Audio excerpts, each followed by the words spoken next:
the life jackets you saw demonstrated on the big boat this morning. And it covered at the helm station right up ladders, fire extinguisher, fire, and first aid. At the helm station, I'm also equipped with a VHF marine radio. Your Highland guide also has a VHF marine radio. At any time, if you need to contact the third vessel, we can do so. Now, ladies and gentlemen, we are down here on the southern end of the Great Barrier Reef.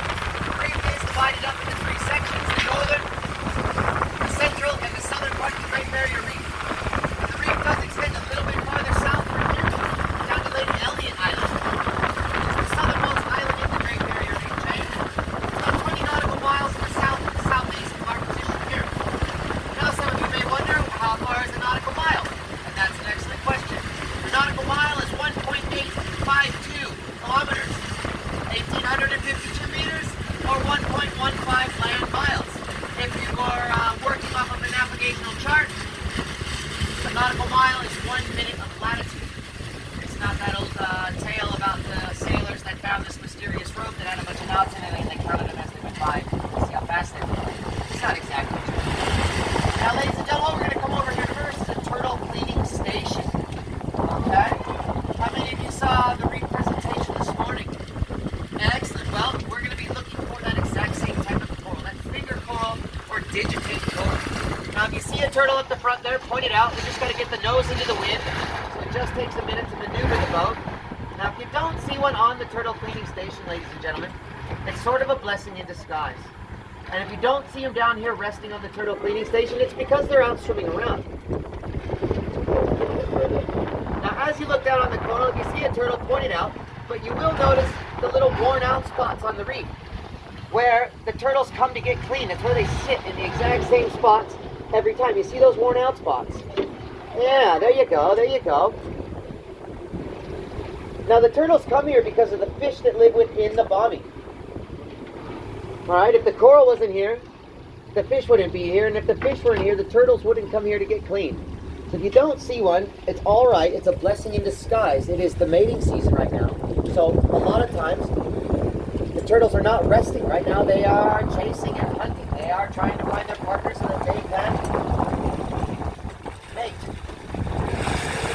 So it's not often that you're going to find them resting. But we may. Every now and again. We've got another turtle cleaning station to show you. If we don't see anything here, we'll move right along. Now we're going to cruise across a little bit of sand. And so I'm going to rattle off some facts. So you're not going to see too much. It's going to look a little bit like the surface of the moon. You may see some sausage looking like creatures down there. And those are called sea cucumbers. They're in the echinoderm family. You saw a sea cucumber? Oh yeah, that's a long skinny black. They're related to the sea star and the sea urchin. They have a water vascular system. They just pump oxygenated water around their body. Now, a lot of people think that the Great Barrier Reef is one big reef because it's classed as the largest living organism that you can see from space. However, it's just under 3,000 individual reefs and 900 islands. 300 of those islands are true coral cays, just like Lady Musgrave and Lady Elliot, made up entirely of broken down pieces of coral. The other 600 islands are continental islands, which means that as the last ice age began to melt off 21,000 years ago, what once was a mountain became an island as sea levels rose. Now, there's an old saying in Latin, or maybe it's Greek, it's called E pluribus unum. You may recognize that saying from most American money. What that means is one from many, or one out of many. That's exactly what the Great Barrier Reef is. It's one out of many. Now, coral's a very, very, very special animal, a very special, really, organism, you see? It's a plant, an animal, and a mineral all in one to build this superstructure of reef. The animal is the coral polyp itself, which if you can imagine a jellyfish going through the water, you turn them upside down and shrink them down to about the size of a grain of sand. That's a coral polyp. And they're actually a distant relative of the jellyfish and of the sea anemone because of their stinging cells, or their stinging nematocysts. Then we've got the mineral, which is limestone, or calcium carbonate. Basically the same thing. And then the plant is a microscopic photosynthetic algae called zooxanthellae algae. And because hard corals are nocturnal corals, nocturnal creatures, they come out at night and filter feed. But they rely on that microscopic algae during the day to provide them with about 90% of their food. They turn the sun's rays into carbohydrates and sugars in the process of photosynthesis. rise above that 32 to 33 degree centigrade mark, that Suzette Valley algae doesn't really like that higher temperature. And instead of producing toxins or carbohydrates and sugars, it starts producing toxins. And that's when the coral polyp will kick the algae out of its tissue, just like if you could get rid of your freckles. And the coral polyp will go back to its natural translucent color. And the skeleton will go back to its natural kind of bony or eggy sort of color. And that's what coral bleaching is. It's basically just the coral getting sick. Much like us, when we get sick, we lose our color. When we start to feel better, we get it back again. We had a little mini bleaching event about a month ago here. The tide was very low. We had very heavy rains. Coral doesn't like fresh water. So when that Suzette Valley algae got exposed to that fresh water, it's like, whoa, I don't like this. Coral didn't like it either. Kicked the algae out. We had white sandy beaches right here, it looked like. But only for about 4 days. So just because the reef is bleached, that doesn't mean that it's dead. It just means that it's not feeling very well at the moment.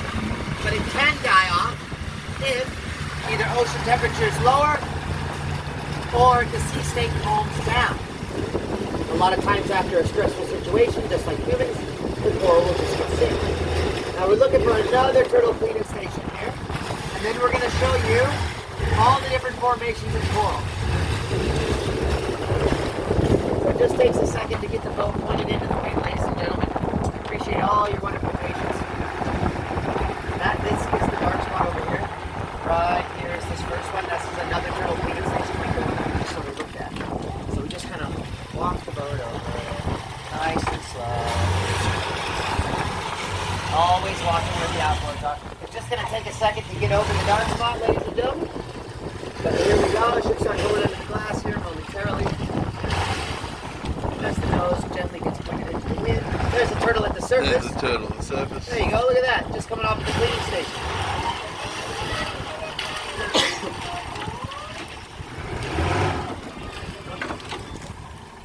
All right, now this is where you might want to look. If you see a turtle here, point it out. But if you don't, that's okay. Now there's 7 different types of sea turtles around the world. And around Australia, we do get 6 out of those 7. And here on the Southern Great Barrier Reef, we get 3 out of those 6. We get the loggerhead turtle, which if you've seen the movie The Land Before Time, looks just like Spike. You see one? Okay. You guys will get the executive picture while everyone else is. Oh, yeah, that's a nice big one. You guys want to see the big turtle? And then we get the hawksbill turtle, which is a critically endangered sea turtle. And it's hunted because its shell grows the thickest, and so it gets hunted for turtle food. Now these turtles here are called green sea turtles, ladies and gentlemen, because their fat is green. And if you can see the marks on the side of its head, those are marks that can be used to identify each individual turtle, just like the markings on the fluke of a whale tail, or like the markings on the underside of a manta ray's belly.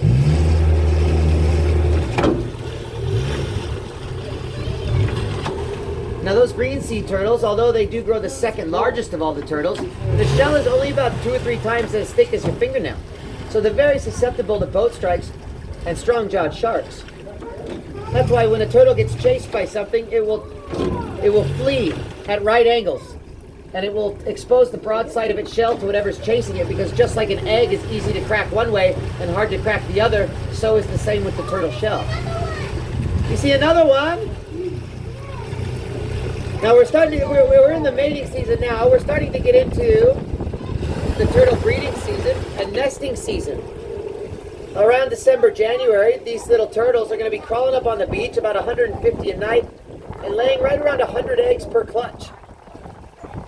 When these turtles mate, a lot of times the females will take 4 or 5 different partners to keep the gene pool rather diverse, because although we will get nearly 500,000 baby turtles born from Lady Musgrave Island each year, only about 1 in 1,000 will survive to sexual maturity at the age of 35.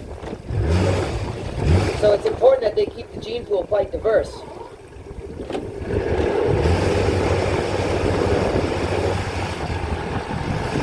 And then another, I just try to be really careful also about how much reverse I do, because it'll just fog up the... Yes. It just sends a bunch of bubbles in there and it clouds the whole thing out. So just be really careful with the reverse.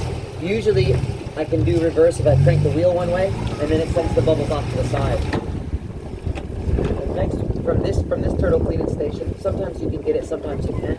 But then that's the next bommy that we'll go look at. Yep. And right now we should still have, about enough water to get over top of it. Just look and just kind of, if it looks too shallow, it is too shallow. Okay. Yeah. Some people, ask questions like, how do you know? How do you know? I tell them we fill out tide graphs every day, so we know at each 15-minute interval where the tide's at, just to make it feel better. Yeah. All right, ladies and gentlemen, this next bommy that we're going to show you. Now, bommy is an indigenous word. It's a shortened word from bombora, which means isolated outcrop of rock or reef. But of course, here in Australia, we couldn't be bothered saying the entire word, so we shortened that bad boy right on down to bommy. Bombora. The bombora, yes, an indigenous word, meaning isolated outcrop of rock or reef.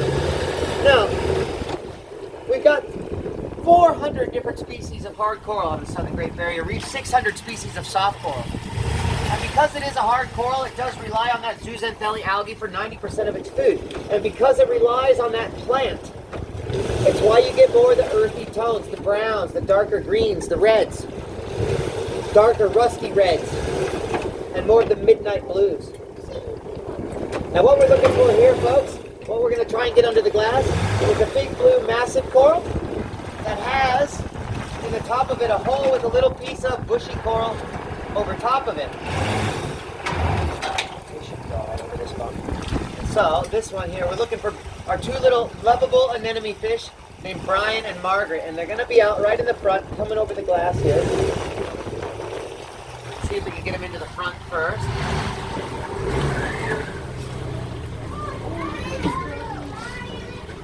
Now, if you look down in the cracks and crevices, sometimes you can see the big Queensland grouper that lives here. Now, right up in the front, there's where that bommy is. There's you'll see that little piece of bushy coral sticking out the top of that. I'll get back over to here in just a second.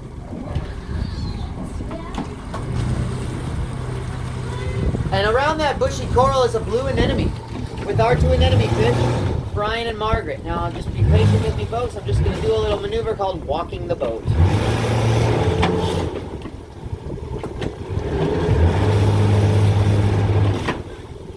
There we go. First, Brian will usually come out, and then he'll tell Margaret that it's safe, and she'll usually come out. Now, they've got over 29 different methods of communication, these anemone fish. And if you think about it, ladies and gentlemen, that's a more extensive alphabet than we have.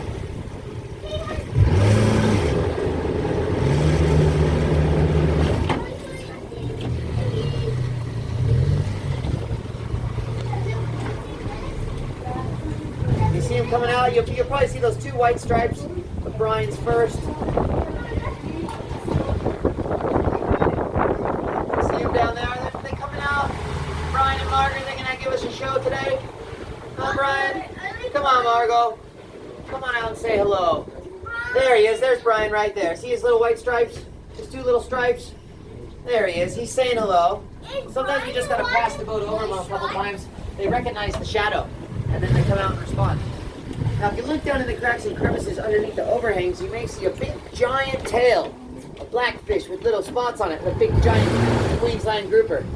About the size of a small VW. Alright, now we'll skirt ourselves over this bommy here. And usually we want to be to the beach right about 11 o'clock. Right around 11. Now this bommy, ladies and gentlemen, is a bedrock of massive coral. Massive coral grows the slowest. Only about 1/2 centimeter to 1 centimeter in diameter each year. So this bommy, ladies and gentlemen, has been growing since about the beginning of the Common Era.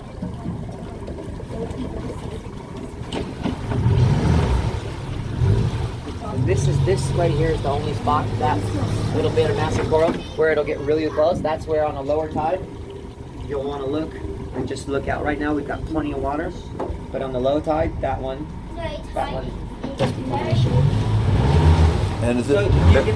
you can still show them Brian and Margaret. You just got to stay away from this side of it on the low tide.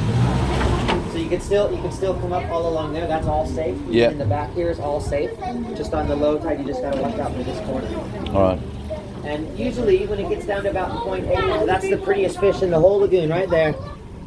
So I think there's a fish that's a juvenile snapper that looks like that one, but there's two fish like that in this whole lagoon. This is my favorite one.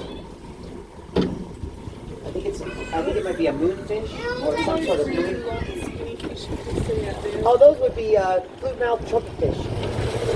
A type of trumpetfish called a flute mouth. If they're yellow, those are usually the flute mouths. And they're a type of trumpetfish. Long and skinny. Was it really skinny? Yeah. Like finger skinny? Yeah. At the surface with a very, very pointy nose? Those are called a long tong. Long tong. Well, mate, the best I can do is show you where it might live.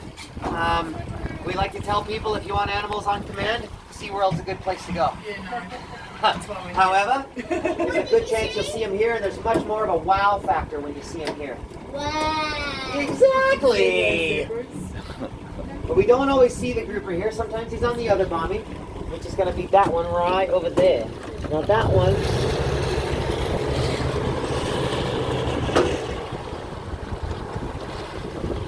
And then Brian and Margaret is just right out at the tip, that last bit of blue. There, that's where you'll find them. All right. And of course, these are all just suggestions. Once you start doing it, man, if you want to skirt the reef edge, if you want to, I've never checked out over in here ever. You can go around and just kind of make it your own, really. You know, this is just kind of like the cookie cutter. Yeah. You know, kind of tour, and then you know, you can just make it your own. Like one of our other skippers, he used to just go around the reef edge, and he found some beautiful big purple soft corals and sponges along there. That's what he used to do. Everybody just kind of makes it different. Depending on the tide sometimes, you know, you'll have to go to different areas. You won't always get this bombing here on a really low tide. Yeah. But sometimes. Now, ladies and gentlemen, on this next bombing, I'd like to try and show you all 7 formations of coral. Hard coral growth, there's 8 formations actually, but one of those is soft coral. So the 7 formations of coral are as follows. Number 1, we've got branching coral, which is oftentimes called staghorn or elkhorn coral because it looks like the antlers of an elk. Then we've got our bushy coral, which is exactly what those turtles were sitting on their cleaning stations there. It's like pinky toe or pinky finger sized branches, and they're much more closer together than the actual branching coral. Then we have our flatter corals, our base. Corals oftentimes look like a flower. Or it's commonly called lettuce coral or cabbage coral. And then we've got some plate coral down there, plate or table coral, which will oftentimes plate out or look like a table. This is some stubby plate coral down here.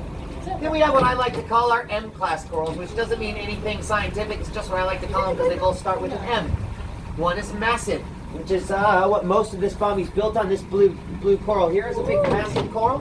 That is a big ball. And then we've got our mushroom corals, which each polyp is its own individual colony, meaning that it can adjust its own buoyancy and move anywhere on the reef that it wants to. Well, look at this. Right over there is a very good example of some of that branching coral. This is all foliaceous or lettuce coral down here. Kidney coral, part of the massive family.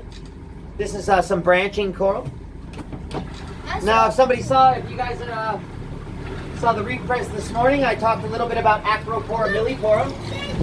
And that type of coral you can find by noticing the white tips of the branching coral. Those white tips are axial coralites. And they're like the lead dog in the pack, always leading the coral towards the light and the sun and the color. Now, after that, we have our massive and our mushroom. We've got our plate and our table coral, along with our foliaceous coral. We've got our branching coral, our bushy coral, and last but not least, our encrusting coral, which will oftentimes take up the shape of whatever it's encrusting. It's blue. I'll see if I can get you folks right over that blue stuff there.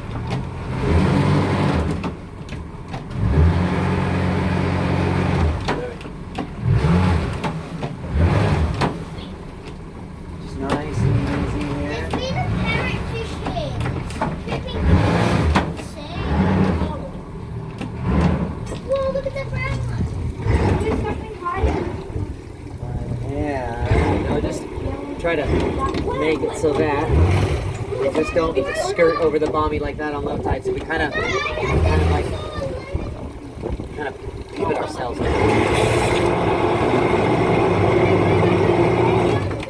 We don't want to get over that side just yet.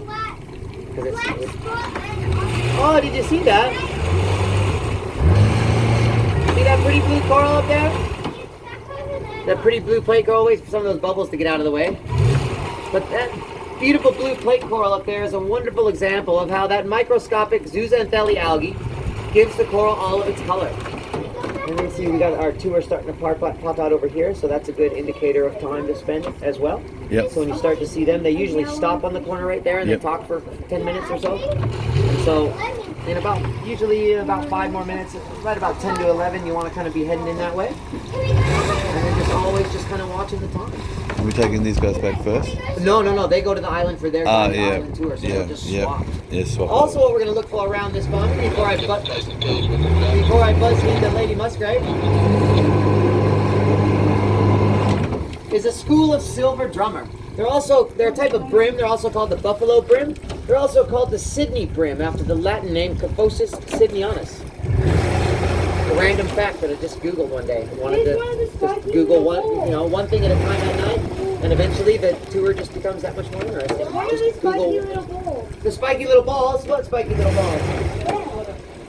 Oh, those are probably sea urchins. They're an echinoderm as well, along with the sea cucumbers. They have a water vascular system. They just pump oxygenated water around their body. The life of a sea cucumber is as follows. Suck the water up, pump the water out. Forever. Oh, there's one. In China, Hong Kong, and Taiwan, they're known as Haixin, and they sell for over $400 a kilo dry. I can tell you can't wait to try some. It's really not that bad. You put a little sweet and sour sauce on them, they're pretty good. Yeah, not that bad. Don't knock until you try it, right? Oh yeah, you can also see some beautiful blue staghorn coral down there.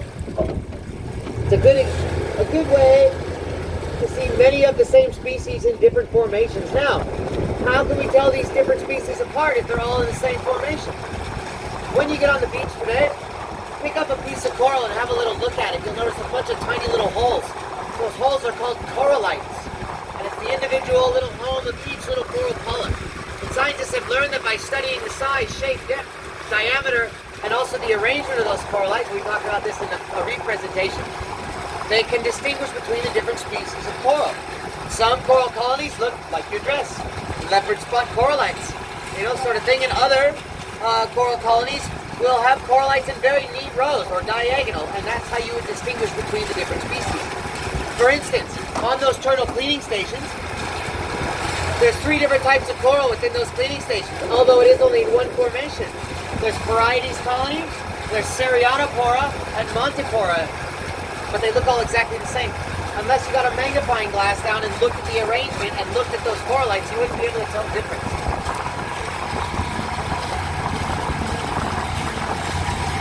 And ladies and gentlemen, at low tide, this entire reef flat is going to become exposed. And in fact, probably by the time you get off the island today, you'll be able to start to see birds walking on the reef flat.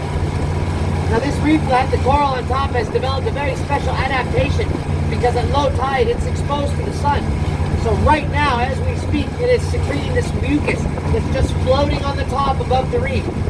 Not getting washed away, just sort of sitting right there. And as the tide drops, that mucus layer is going to blanket the reef and act as a sunscreen. It's about SPF 18, and if you did need to, you could rub it on your skin to protect yourself from the sun's harmful rays.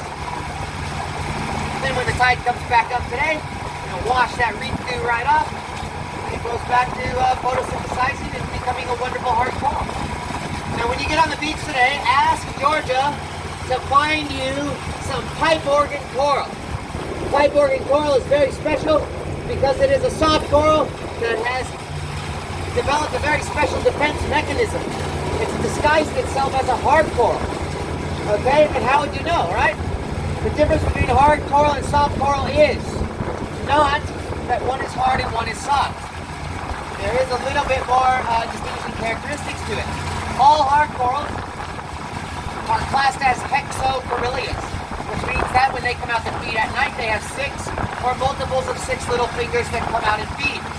All soft corals are classed as octocoryllias, which means they have 8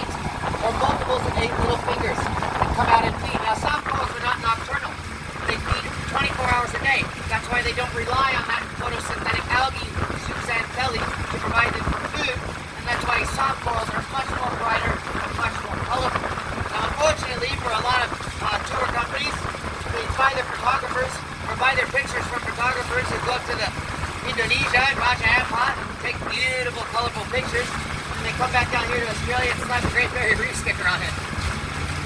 But I assure you that although this reef is still brown, it's very, very, very, very much alive. This is thriving, beautiful, healthy reef. No bleaching down here because we are in the subtropical zone, the very temperate waters of southeast Queensland. Now, ladies and gentlemen, I'd like you all to pass your gaze forward to the landing ramp. You'll notice the black traction strip on that landing ramp whilst disembarking the vessel. Please keep 1 foot on that black traction strip at all times, as it does get very slippery very quickly. There's also a handrail provided. Please make use of that.